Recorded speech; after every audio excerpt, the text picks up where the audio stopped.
Welcome to On the Issues with Michele Goodwin at Ms. Magazine, a show where we report, rebel, and tell it like it is. On this show, we center your concerns about rebuilding our nation and advancing the promise of equality. Join me as we tackle the most compelling issues of our times. Since 1790, of the 113 individuals who've served on the United States Supreme Court, only 4 have been women. Similarly, in over 225 years, only 3 justices have been persons of color, 2 presently serving on the court. And for this reason, we are doing a special Ms. Magazine Supreme Court review. This Supreme Court term has been a roller coaster, leaving many to wonder about the court's commitment to equality, inclusion, non-discrimination. This all despite decisions that appear to be wins for vulnerable communities. For example, we've seen victories in very important areas: DACA, LGBTQ rights, and even abortion rights. But on close examination, many of those victories are so thin as to be porous and fragile. Even while it is illegal to discriminate against Americans who identify as transgender or gay in employment, the Trump administration has rolled back protections put in place during the Obama administration. And again, despite a win in June medical on abortion rights, the Trump administration has gutted reproductive health policies put in place during the Nixon administration, such as Title X, which provided reproductive health care for the poorest Americans. Many who are concerned about racial equality also view the Supreme Court as slipping in its regard for equal opportunity and the protection of due process for people of color. Joining me as we try to understand these issues and more are Bridget Amiri. She is the Deputy Director at the ACLU's Reproductive Freedom Project. Also, Dean Erwin Chemerinsky. He is the Jesse H. Chopra Distinguished Professor of Law and Dean at the University of California, Berkeley School of Law. Leah Littman is an assistant professor of law at the University of Michigan Law School and co-host of the Strict Scrutiny podcast, and also Professor Franita Tolson. She is the vice dean for faculty and academic affairs and a member of the faculty at the University of Southern California Gould School of Law. Now, before we begin, we at Ms. Magazine also want to take a moment to acknowledge the tragic death of federal judge Esther Salas' son, Daniel, and the shooting of her husband, Mark. Judge Salas has bravely spoken out about this tragedy in her family. We all grieve with her, and we admire her bravery and courage in coming forward and speaking out about these issues. So, Erwin, I want to turn to you. Can you give us an overview of this term? I know that you argued a case before the Supreme Court. What was that case? What was at stake? And did you win? Well, let me take those questions in order. Most of all, saying what a pleasure it is to be with you and Leah and Franita. It was a term unlike any other. The court decided only 53 cases with signed opinions after briefing oral argument. It's the fewest number since 1862. The court had telephonic arguments for the first time. The court did live audio broadcasts of its arguments for the very first time. I think it's a term that defies ideological characterization. Some media, after the term ended on July 9th, said that it was a liberal term. That's just not right. There were 14 5-4 decisions. In 10 of the 14, the majority was Roberts, Thomas, Alito, Gorsuch, and Kavanaugh. There were only 2 cases where it was Roberts, Ginsburg, Breyer, Sotomayor, and Kagan. There were some surprising liberal victories. The court saying that President Trump could not rescind DACA. The court saying that Title VII protects gays and lesbians, transgender individuals from employment discrimination. The court striking down the Louisiana abortion law. But there were also many cases where the conservative position prevailed. There were 3 cases about religious freedom where the conservative position triumphed. There were important separation of powers cases where the conservative position prevailed. In answer to your last question, the case I argued was Comcast versus National Association of African-Owned Media and involved the Civil Rights Statute, 42 United States Code, Section 1981, that prohibits race discrimination in contracting. Alas, I lost by the close margin of 9-0. I Oh think it's a real no. setback for civil rights. Justice Gorsuch wrote the opinion and said that in order to have a claim under Section 1981, it has to be alleged and ultimately proven that race was the but-for cause of the denial of contract. It's not enough to show that race was a motivating factor. And even worse, he said that all civil rights statutes should be interpreted this way unless a law expressly provides otherwise. And so, at a time when our country is finally focusing much more on race and anti Blackness, the one race case of the court was very much a loss for civil rights. So, Erwin, I want to take that just a bit further because many are suggesting that race is a losing cause before the Supreme Court. What's your message to people who are really disenchanted with how federal courts are addressing race? I think there's every reason to be fearful of what the Roberts Court will do with regard to race. In 2007, in Parents Involved in Community Schools for Seattle School District Number 1, Chief Justice Roberts wrote an opinion that was vehemently against any form of affirmative action. There's no reason to believe he softened that position. Also, with regard to voting, we've got to remember Chief Justice Roberts wrote the opinion for the court in Shelby County versus Holder in 2013, which really gutted the Voting Rights Act of 1965. I think when you look at the five conservative justices on the current court, Roberts, Thomas, Alito, Gorsuch, and Kavanaugh, you see a court that's going to be, I think, very hostile to civil rights claims and certainly very hostile to affirmative action. Why do you think this is, Erwin? What was the shift? I mean, many people think about what I guess one might say the kind of glory days of starting with Brown v. Board of Education and the opening up of the court to consider racial justice in the United States. What's behind this shift that we now see this rollback? The composition of the court. We have five very conservative justices. I realize that Chief Justice Roberts isn't as conservative as Thomas, Alito, Gorsuch, and Kavanaugh, but I think on racial issues, he is. And this is the result of the presidential elections, that these are the justices who were put there by Republican presidents to be very conservative. And they're exactly that, including on racial issues. Well, with that, I want to pivot to Franita because you mentioned elections, a presidential election. And so, Franita, I'm wondering how you see this term, particularly the voting rights decisions that have come out post COVID. Can you tell us a bit about that? Because I think it connects with the message that we're hearing from Erwin. Yes, I agree that it does. So, if anything, the Supreme Court's decisions, especially since a lot of states had to shelter in place, and even though there were primaries, they had upcoming primaries. If you look at a lot of the court decisions that came out after the shelter in place orders, the court has not been friendly to voting rights at all. And it's really interesting to me, especially when you put it in broader context. So this term, the court issued an opinion on the faithless elector case, Chiafalo versus Washington. And in that case, it was a decision to allow states to penalize electors who did not vote in accordance with the popular vote. They could either fine them or remove them. And one interesting thing about that opinion is it seems to be very voter friendly in a sense, right? Kagan authored the opinion, and she basically views electors as intermediaries between the people and the presidency, right? So, to some extent, the electors don't have independent judgment. They should reflect the will of the people.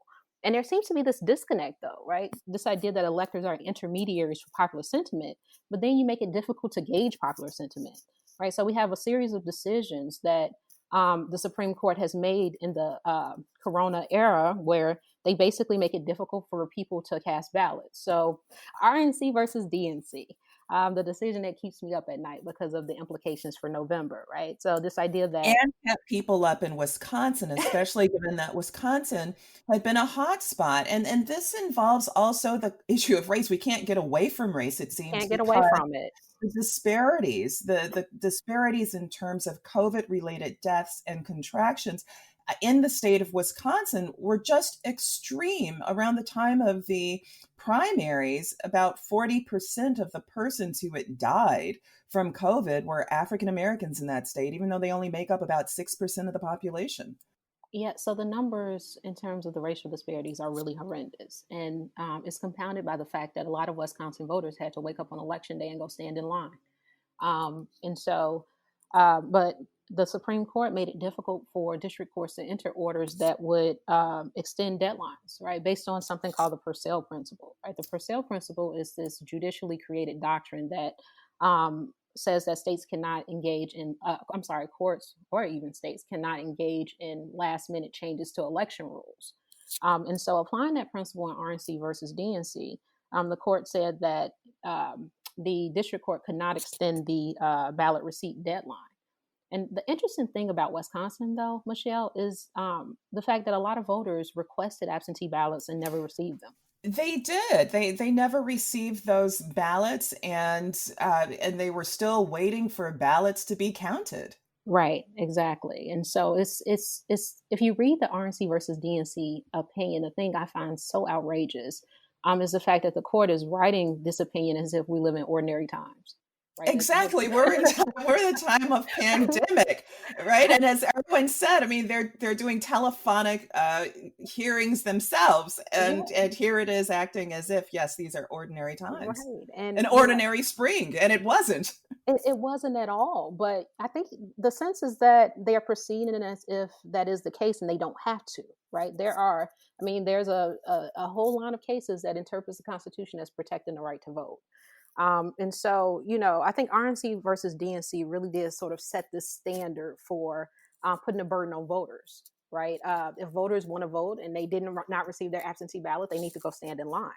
If you look at the decision by the Supreme Court to allow states to refuse to permit absentee ballots for COVID-related fears, that's another situation in which the court is making it more difficult for people to vote, and states that have that require an excuse in order to vote absentee can now refuse to give an absentee ballot to individuals who cite COVID as their reason for wanting to vote absentee. Right, this was a decision out of Texas. We had another decision out of Alabama. Right, this sense of there's just a general sense that the court, especially on the issue of voting rights, has just not been friendly to the rights of the voters. Well, for a very long time, right? I can't Yes. help but think of the image of Fannie Lou Hamer, and to hear her describing to the Democratic National Convention just the horrors that she went through with attempting to vote in Mississippi, and she and other Black women being taken in state trooper, patrol cars to jails that were full of men, and then the women being beaten because all they wanted to do was vote. And she closes off saying, all of this because we don't want to be second class citizens, and all of this because we want to vote. And in her case, being beaten on the head with a baton and on her body and so forth. I mean, it's just really horrific what this legacy represents. And I'm going to turn back to you on these questions because they do have a legacy. And I think it's very important that our listeners engage with that legacy so that they understand this is not just a matter of COVID and these times, but that we're living in a longer arc. So, but before we get back to that, though, we're going to talk about sex. Bridget, in your case, you argued the only abortion case that Justice Kavanaugh, then Judge Kavanaugh, heard when he was on the Court of Appeals. And you and colleagues at the ACLU and others sounded the alarm bells about his position on abortion during his confirmation process. Can you tell us about that case and how it now relates to matters like June Medical? Sure. So thanks so much for having me, and thanks for everyone on the show and all the listeners. So I did have the pleasure, I guess, privilege, something, of arguing the only abortion case that then Judge Kavanaugh heard, which, as you mentioned, is the case involving an unaccompanied immigrant minor who was in a shelter funded by the government, who requested an abortion after she discovered that she was pregnant. And the Trump administration said that she was prohibited from leaving the shelter from accessing any abortion-related appointments, including the abortion itself. The Trump administration was almost literally holding her hostage to prevent her from It sounds accessing like abortion. it. Yeah. And that does sound like hostage keeping. Right. You can't leave. There was no COVID. Right. And so, we rushed into court on her behalf and other young women like her. But for her in particular, we got a temporary restraining order that the government immediately appealed. And Judge Kavanaugh was on the panel in the DC Court of Appeals that heard the emergency appeal that the DOJ took.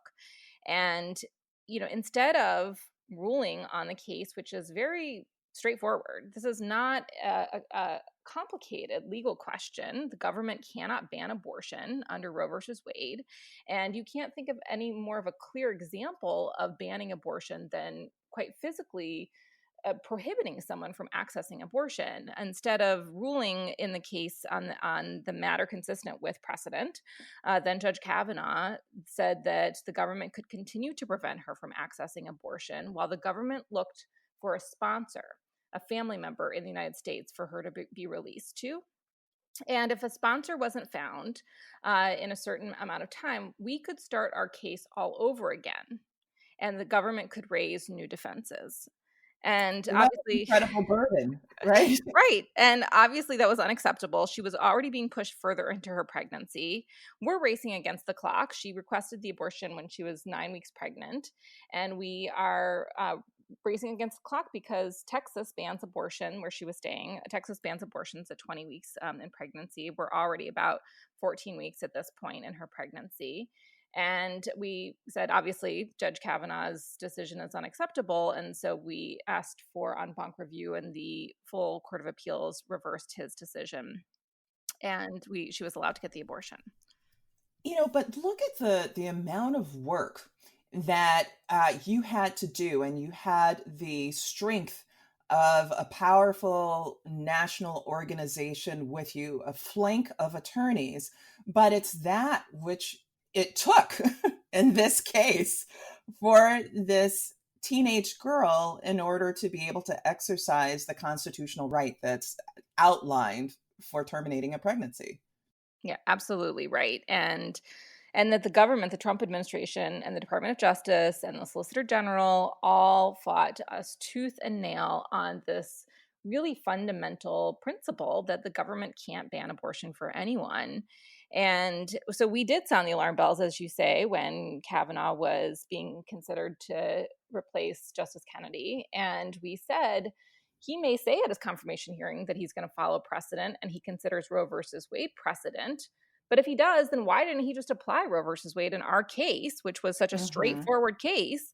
And so now, as you mentioned, you see his dissent in June Medical versus Russo, and where he says basically that he would send this back down to the lower courts instead of siding with the majority, including Chief Justice Roberts, that said that this decision was made about admitting privileges laws for abortion providers 4 years prior in Whole And tell us about that. Exactly, because this is like a repeat. In many ways, thinking about June Medical reminds me of a state contesting Brown v. Board of Education. It'd be like Louisiana saying, a year after Brown, oh, that only applies in Topeka, Kansas. It doesn't apply in Louisiana. I mean, it seemed to me that could be the kind of comparison that we had with June Medical. Right, absolutely. And it's really disturbing because the other side, the anti-abortion forces, are trying to push cases to the Supreme Court in the hopes that the calculus has changed because Donald Trump has vowed to appoint Supreme Court justices that would overturn Roe versus Wade. So they are seeing an opening. So the state of Louisiana pushed this case to the Supreme Court, and obviously, the Fifth Circuit let them because the Fifth Circuit found that there were reasons to allow the Louisiana law to go into effect that were ostensibly distinguishable from the Texas law that was struck down in Whole Woman's Health versus Hellerstedt, but obviously that's poppycock. And it's concerning as to what would have happened had Chief Justice Roberts not sided with the majority. But Kavanaugh's dissent in June Medical gives us a hint, where he is on these issues. Yeah. We're going to come back to think about what does Chief Justice Roberts' involvement in this case, siding with the liberals on the court, what that represents. Are some people overreading it, or are we understanding it in just the right way? So thank you for giving us that bit of an intro in terms of talking about sex and what that meant in this term. everybody has flagged so far the Trump administration.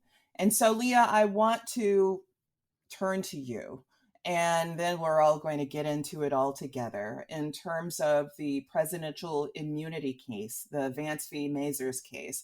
Tell us about this case and also give us some insight about where you see what you see is coming next.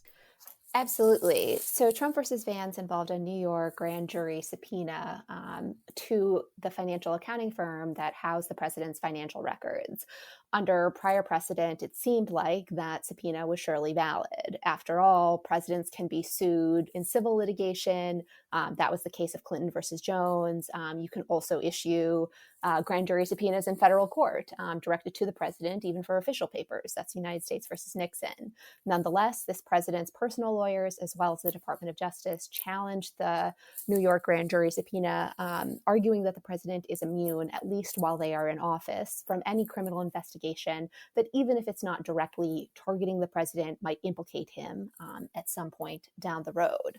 The Supreme Court rejected that argument by a vote of 7-2, although Joan Biskupic, the CNN reporter for the Supreme Court, revealed that initially the vote was 5-4. That is, initially the Chief Justice, joined by the more liberal justices, would have allowed the grand jury subpoena to continue, whereas the four conservatives would have initially voted to force the lower court to rethink whether it was valid. Leah, how should we understand that? Not to interrupt, but that's a really important point that you just slipped in there. So I think it's important to understand the role that the Chief Justice plays at this court. I think it was important to him to present a front of nonpartisanship and more uniformity. If the decision had come down 5-4, I think that would have, in his mind, been a real blow to the institutional integrity of the court, and it would have undermined the effectiveness of the decision. The court's prior decisions in Nixon, that was unanimous. Clinton versus Jones, similarly, not exactly fractured. And so a decision that was 5-4, I think, would have looked worse for the court than the ultimate decision that came down, which was 7-2. Now, the president, Trump's two nominees, Justice Gorsuch and Justice Kavanaugh, would have asked the lower court to evaluate the subpoena under a more demanding standard that is applicable when a party seeks, for example, a president's official papers, whereas this case just involved personal records. But nonetheless, they concurred in the judgment that this particular subpoena could proceed with the president raising more specific challenges to it in subsequent proceedings. But I think it would be a mistake to look at this term and think that the court was really policing excess presidential power. Sure, the court rejected this absolutely broadside attack on the idea of accountability under the law, but it did so in part because the president's arguments were just so outlandish. But in many other cases, the court was quite receptive to arguments that expanded the scope of the president's powers, allowing the president to fire the director of the CFPB, holding that that's required under the Constitution, as you discussed in a prior episode, or holding that the challenge to the DACA rescission, the plaintiffs could not proceed on the argument that the rescission was based on racial animus because the president was not directly involved and instead involved all of his other agencies and officials. And the court said, well, that's basically enough to insulate this rescission from a challenge that it was motivated by racial discrimination. And so in those decisions and others, the court actually expanded presidential power, and in Vance, it merely rejected what was an extremely aggressive, outlandish claim of presidential immunity. So with that, I want to open up this discussion, and I want us to talk about how the president has been viewed by this court. There has been criticism, including coming from the court, that this has been a Supreme Court incredibly sympathetic to the president, that's given him a pass in some ways. We've heard that from Justice Sotomayor and also from others. So how should we understand how this court is relating to the president? And I open that up to you, Erwin, Leah, whomever would like to join in. Overall, I think this is a court that's been very supportive of President Trump.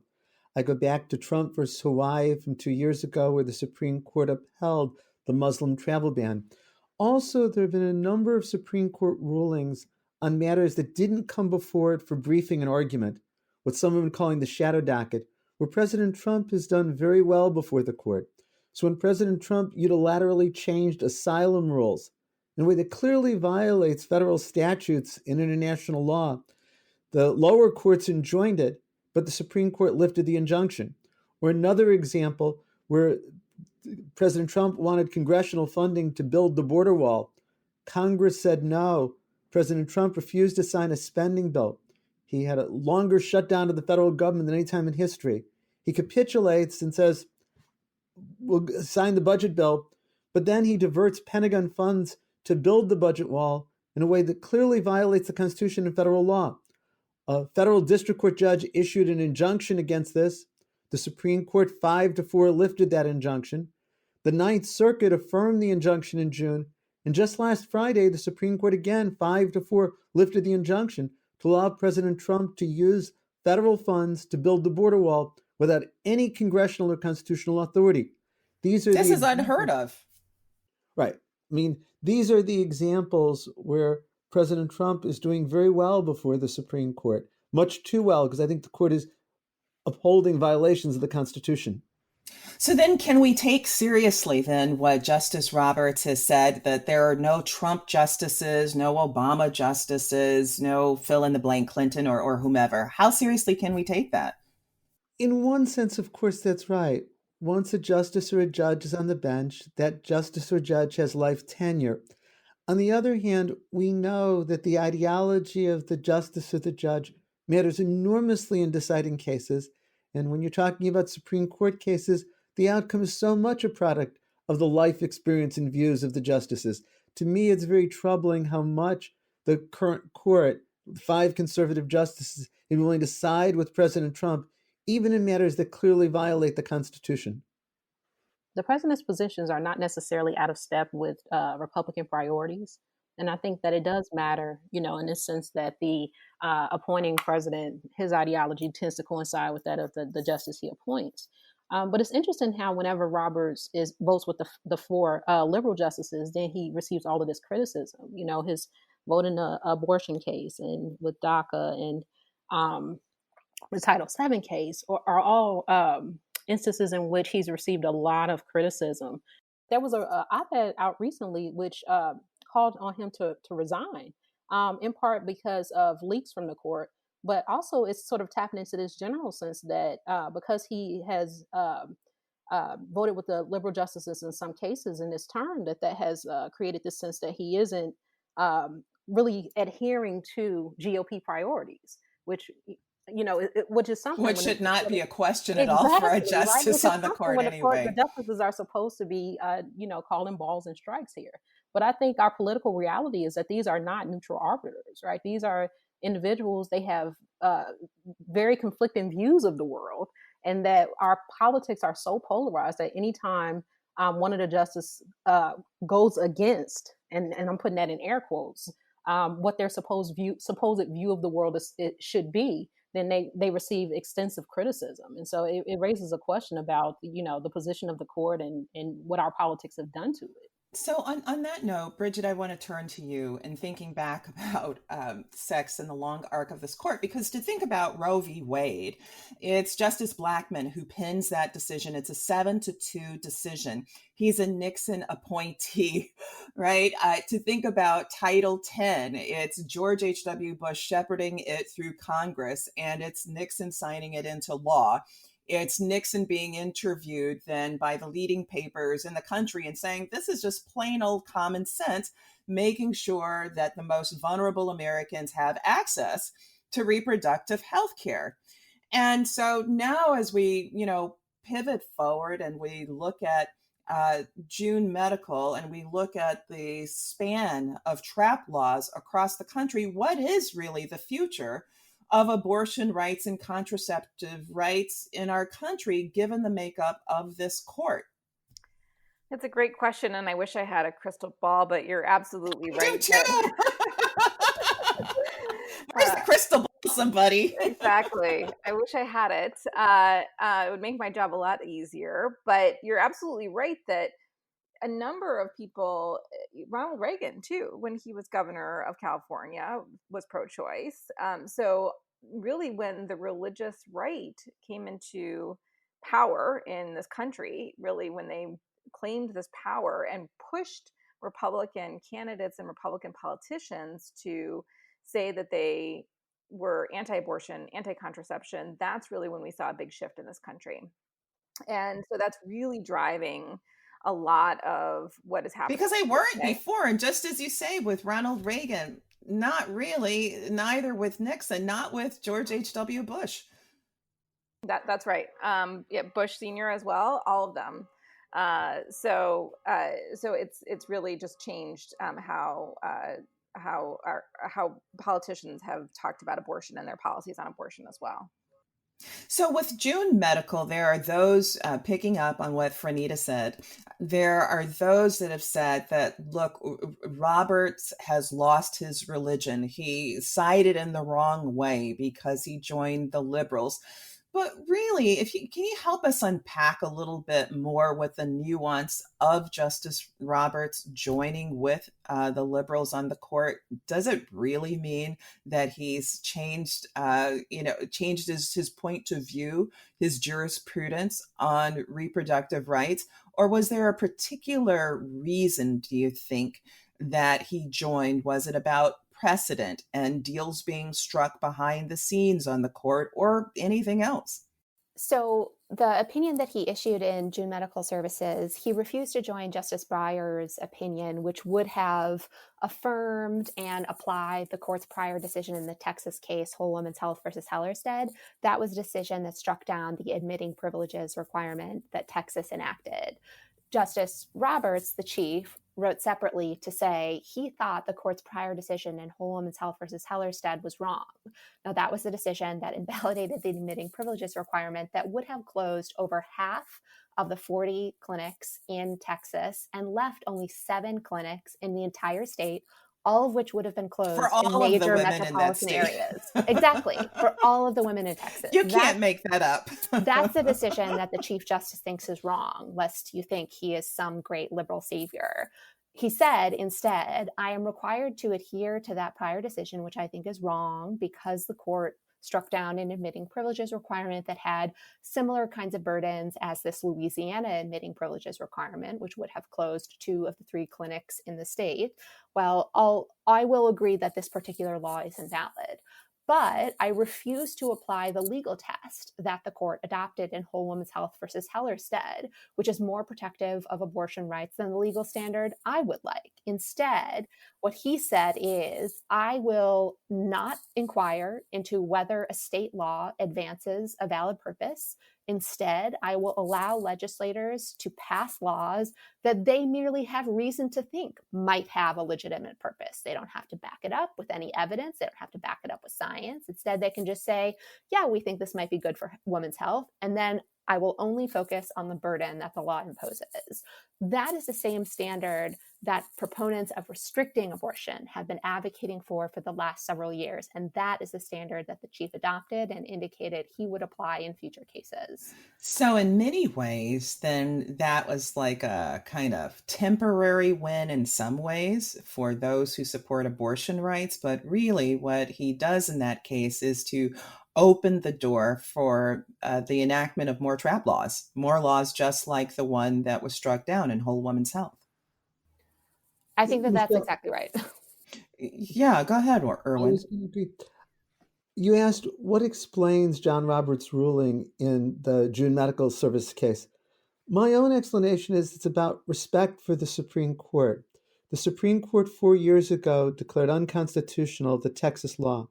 Louisiana simply copied verbatim the Texas law, and the Fifth Circuit nonetheless upheld the Louisiana law. And I think what John Roberts was trying to say is, lower courts, you have to follow Supreme Court precedent. As Leah rightly pointed out, there's a tremendous inconsistency in John Roberts' opinion in June Medical Services. On the one hand, he's professing the importance of precedent stare decisis, and on the other, he's ignoring stare decisis and the precedent that Justice Breyer said there in terms of the test. Michele, I think the overall answer to your question in terms of the future of abortion rights is at this point, with these 9 justices, it all comes down to John Roberts. I think there are 4 justices, Thomas, Alito, Gorsuch, and Kavanaugh, who will vote to overrule Roe versus Wade. Will John Roberts be willing to go that far? The most optimistic reading of his opinion in June Medical Services is that he cares enough about precedent that he wouldn't vote to overrule Roe and Casey. On the other hand, the test that he articulates, as Bridget and Leah point out, is so deferential to the government, I think it will mean that most of these other trap laws will get upheld by the court 5-4. It's just here, he wasn't going to uphold the Fifth Circuit decision that so disobeyed a Supreme Court recent ruling. So in part, what you're also saying then too, Erwin, is that perhaps what helps to explain Chief Justice John Roberts in this term is thinking about the legitimacy of the court. I think John Roberts is tremendously concerned about the legitimacy of the court. Joan Piskubic, who covers the Supreme Court for CNN, did a biography of John Roberts a year ago, and I think that was a central theme. But keep in mind that Roberts has been a conservative his whole life. He's been a conservative justice since coming on the court in 2005. And so we shouldn't take a vote in June Medical Services or a vote with regard to Title VII as indicating he's other than overall a conservative justice. Mm-hmm, mm-hmm. Now, what about the Bostock case? So this is a case where many are saying this is a very clear victory, that never before had transgender rights received such deference from the court. Bridget, can you tell us a bit about this case? Because this was in part an ACLU victory too. Hearing my colleagues from that project talk about it, they were writing this specifically for Justice Gorsuch in particular, who is a strict constructualist, quote unquote, looking just at the text of the statute of Title VII in terms of what it would mean for someone to be discriminated against in employment based on that they're transgender or that they're gay or lesbian. And so that was the audience that my colleagues knew they were writing to, and luckily they were successful. And looking just at the text of the Title X statute, the court ruled 7-2 that, 6-3, I think, right? Folks will correct me, 6-3. That I was hoping 7-2, 6-3. That under Title VII, we can always hope. I know. That under Title VII, that employers can't discriminate against people because they are transgender or because they're gay or lesbian. So, Leah, what does this case represent?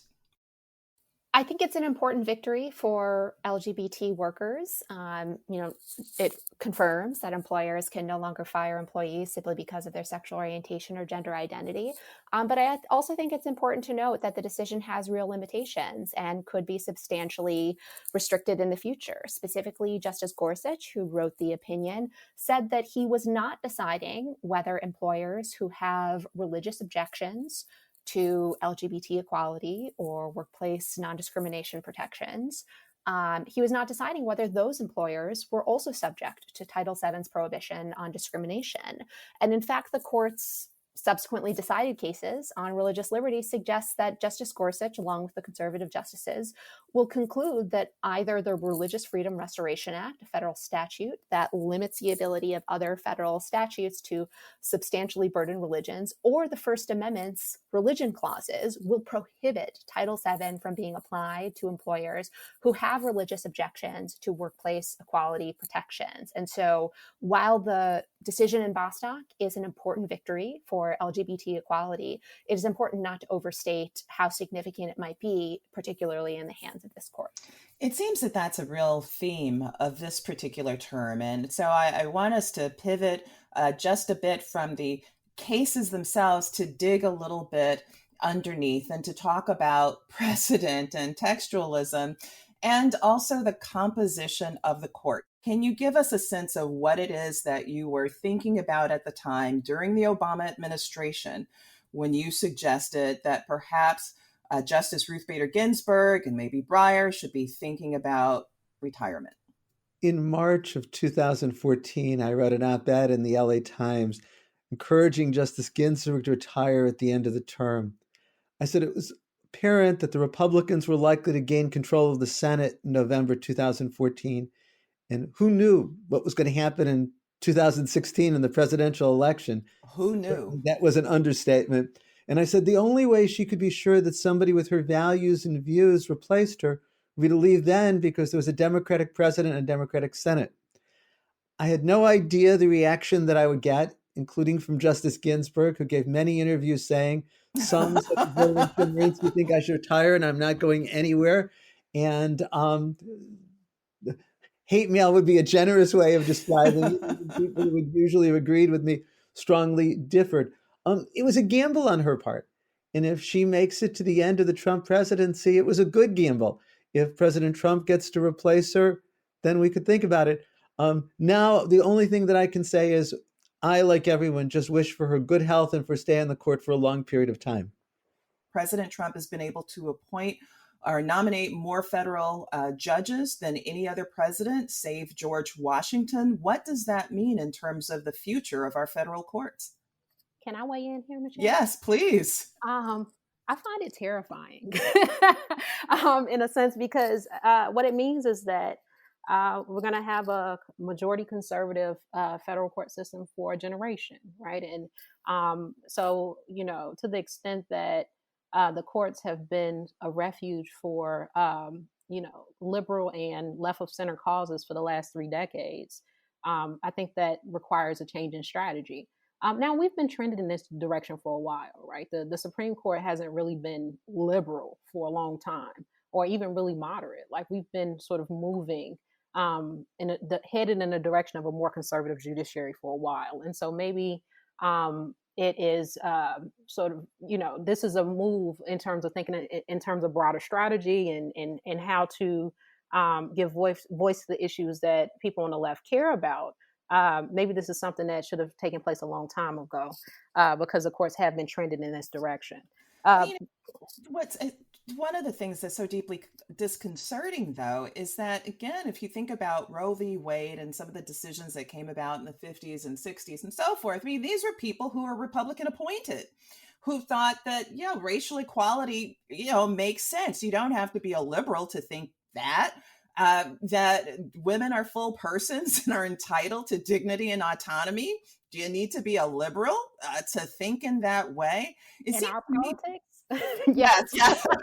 Oh my gosh. Well, I guess you just put a not too fine a point on that. So how do we understand the value of precedent this term? We've heard a whole lot about that, and also textualism. Help our listeners to understand what that's all about. In terms of precedent, as we all know, there's long books and articles written on stare decisis, and they always come to the same conclusion. Precedent should be followed except when it should be overruled. And there's really no other answer to that, because we all believe that precedent matters for stability in the law. We also believe there's times when it's essential to overrule precedent. I don't think precedent matters very much for the Roberts Court. I can think of so many cases, prominent ones. Citizens United versus Federal Election Commission that overruled a 7-year-old decision. Shelby County that effectively overruled earlier decisions with regard to voting rights. Gonzalez versus Carhart in the abortion area that overruled Stenberg versus Carhart. A case I argued a year ago in the Supreme Court, Franchise Tax Board versus Hyatt, that overruled a 40-year-old precedent. Janus versus American Federation that overruled a 40-year-old precedent with regard to speech and union rights. Yes, precedent mattered for John Roberts in the June Medical Services case, but overall, I don't think precedent is much of a limit on the justices, nor do I think textualism really is.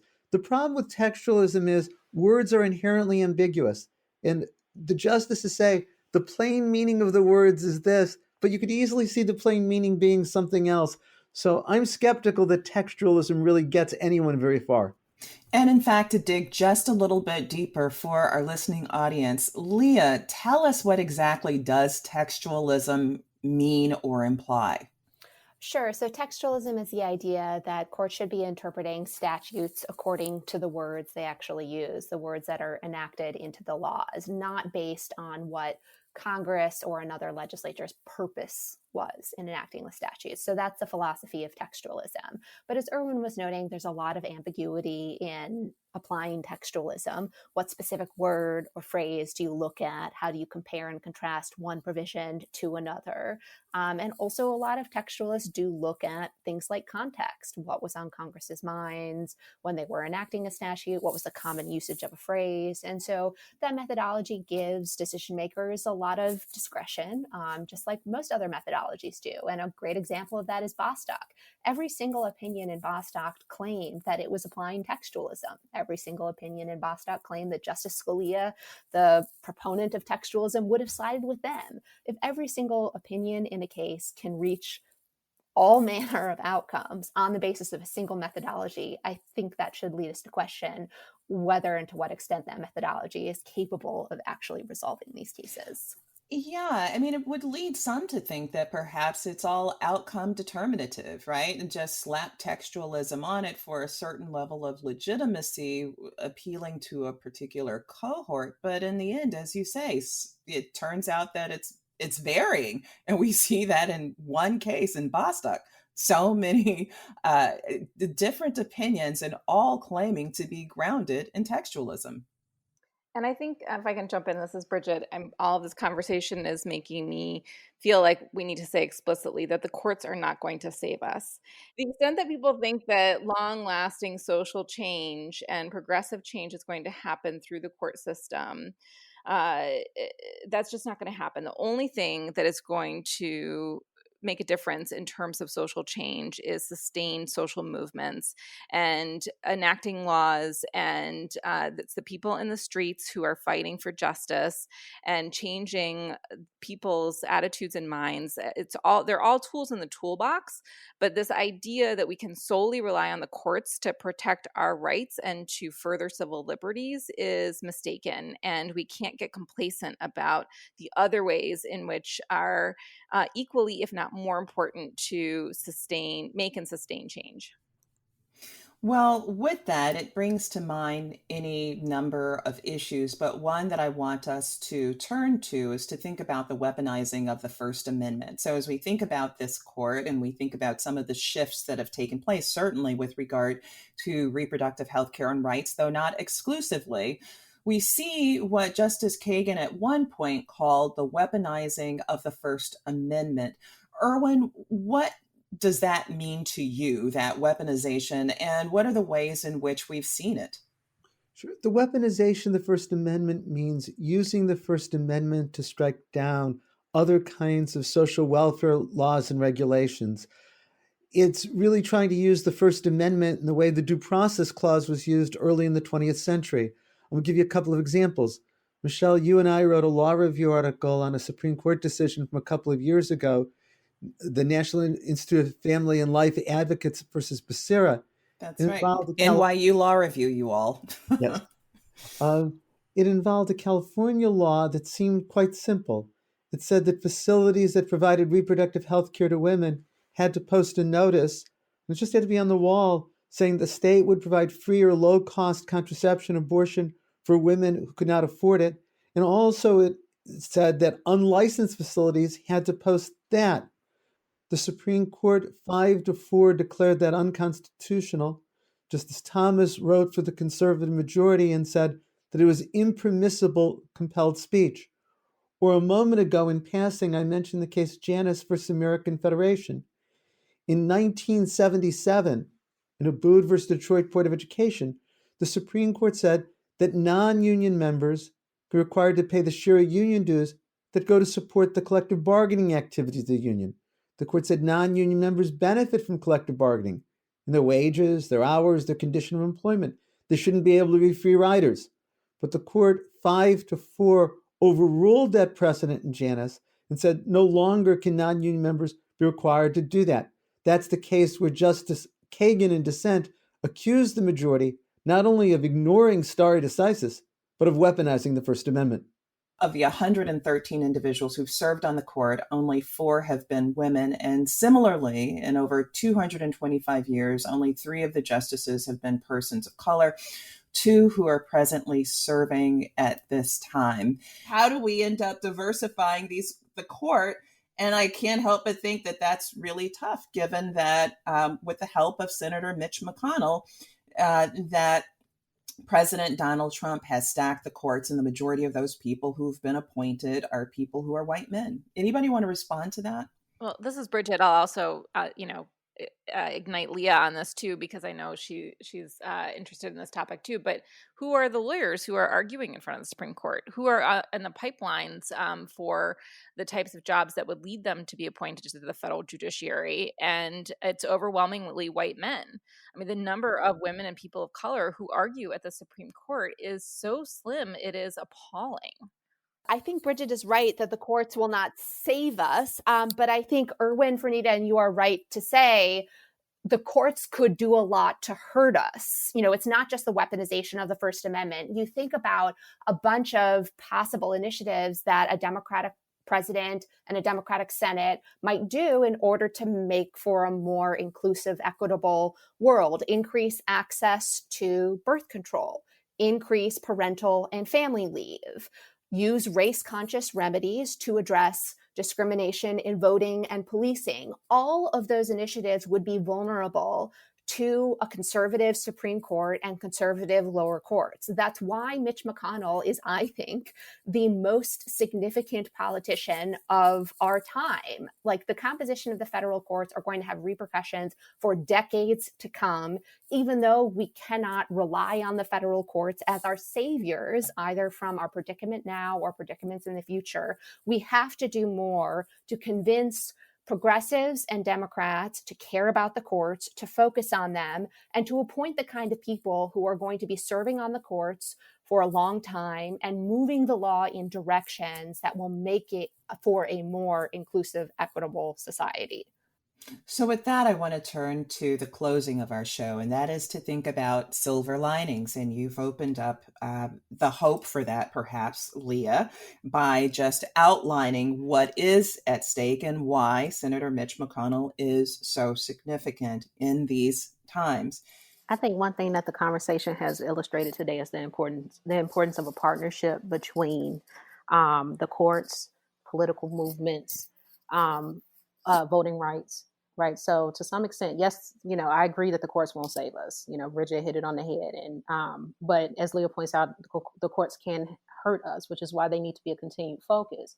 But also, power sees nothing without a demand. And so political movements play a very important role in bringing issues to the fore that that society should care about. Right. And partnering with voting. Right. Actually electing officials who can be responsive to the demands of the community are a very important part of this. And I think we're living in that moment, right? So the widespread protests in response to the death of George Floyd have provided us with an opportunity to bring to the fore a lot of the issues that have not been getting attention, even though people, advocates, organizations have been suing about these issues of police brutality and racial injustice and systemic racism. And the courts have been non-responsive. I think we're living at a moment where we may see some actual change. And so that is the silver lining, right? So even if we can't, the Supreme Court heard 53 cases, right? We're not changing the court. The court will continue to issue decisions that are highly problematic. But I do think that there are other avenues for change that give me hope. Okay, thank you for that. Leah, silver linings? I think the silver linings I would identify are similar to what Fernita suggested, which is that increasingly Democratic politicians and progressive social movements are focused on the courts. You have the Democratic Party platform indicating that one important thing that a Democrat should do if elected to the presidency is focus on structural reform of the courts, focus on the kind of people it's nominating, and possible broader reforms as well. I think that is a big positive development. It's an indication that the Democratic Party and progressive social movements are putting their capital and their focus onto the courts, which is where I think they should be in part. Bridget, silver lining? I think very similar to Leah and Fernita, and specifically, I think about what my colleague in the LGBT Project, Chase Strangio, often points to, which is that for someone like Justice Gorsuch to recognize transgender rights, to talk about transgender individuals in the context of the oral argument, recognizing that there are transgender lawyers in the courtroom, is not something that happens in a bubble. Around all of these protests. Recently there were 15,000 people protesting in support of Black trans lives in Brooklyn, and so this conversation and how people can shift power, shift rights, shift the dialogue without relying on the courts, but also informing the courts and educating the courts about rights, I think is also incredibly important and a silver lining of this term. Thank you for that. And Erwin, to close out, any silver linings that you see going forward? Sure. My silver lining is it could have been so much worse this term from the Supreme Court. The Supreme Court kept President Trump from rescinding DACA. That means 700,000 individuals would be able to remain in the country and keep work permits who would otherwise face deportation. The court held that Title VII prohibits employment discrimination on the basis of sexual orientation or gender identity. Over half the states did not have state laws prohibiting such employment discrimination. Many never would. I certainly agree with Leah about concerns about how the court might create a religious exception, but let's not forget that this does provide Title VII protection that didn't exist otherwise. And I think it now means that there's over 100 other federal statutes that prohibit sex discrimination that should be seen as also prohibiting sexual orientation and gender identity discrimination. The court did strike down the Louisiana abortion law, which means women in Louisiana will have access to abortion they otherwise wouldn't. And to me, the most important silver lining is November 3rd. And I hope we can have a conversation after that and talk about what that's going to mean for the Supreme Court and the federal judiciary in the years ahead. I'm being an optimist. Absolutely. That's really important. And we actually will have several shows devoted to the election, given how important it is, not only to this issue, but also so much more. So, guests and listeners, that's it for today's episode of On the Issues with Michele Goodwin. I want to thank my guests, Professor Leah Littman, Bridget Amiri, Professor Fernita Tolson, and Dean Erwin Chemerinsky for joining us and being part of this critical and insightful conversation.